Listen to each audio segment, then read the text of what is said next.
Jacksonville Jaguars, Buffalo Bills, 4:30 p.m. on the West Coast. Bills with a nice little mini bye here, laying 4.5, minus 240 on the money line. Jags plus 198, 45.5 is the total. Bills are the public side, Sean. 76% of the bets coming in on Buffalo.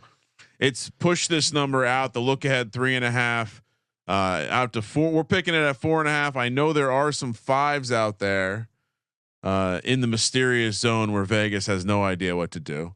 The Jags have played in 2 very interesting games where you could argue they should have won and covered both of them, or they could have lost and not covered. I would argue either. they should have won because we had them in Survivor, right?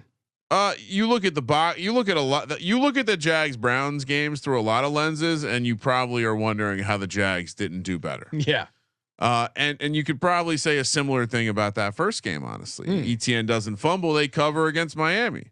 No, they did. Cover they win. Miami. They win against Miami, and so I don't know what to think about this game other than Buffalo looking like roses coming off that Thursday night game.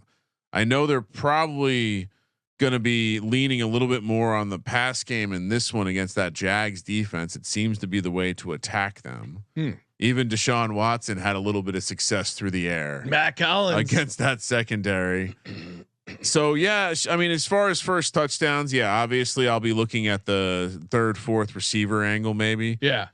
Well, I mean, I don't have I don't really have a strong opinion on this game other than Josh Allen has randomly been mediocre against the Jags. He's turned the ball over in every game he's played against the Jags.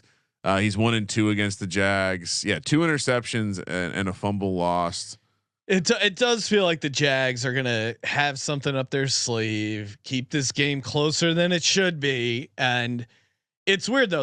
I don't know. This it's a unique rest spot off a Thursday night game with Monday coming up. Since 2015, that has only happened twice in the first 3 weeks of the regular season. Both double-digit wins for the team with that rest disparity. And this Jags team, man, it's tough to get behind.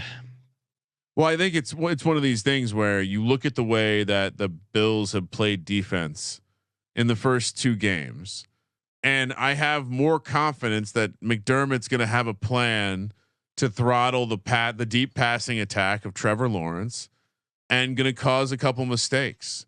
And I guess you have to believe that Jacksonville can run the ball against Buffalo. Do you think Jacksonville can do better than Arizona against Buffalo? Yeah, I mean, shout out to Avetta in the chat saying, "Don't overthink it. Bills by 10." I'm not a cute handicapper. I got to stick with the Bills here, man. They look awesome, so I'll go Buffalo minus 4.5. Yeah, even though dogs have been good, on Monday night. The rest disparity angle, as weird as that is, I think is gonna matter. This team's gonna be fresh. Jags are not trustworthy in my mind, and they were they were both close to winning the game last week and also just comically nowhere near winning the game. And so just not trustworthy. And this Buffalo team seems to have a plan. And if they're going to be able to be a physical team and punch Jacksonville in the math a little bit and get a little play action going. Yeah. I think this could be a blowout. That's why they put it as the early game, Sean, the 4:30.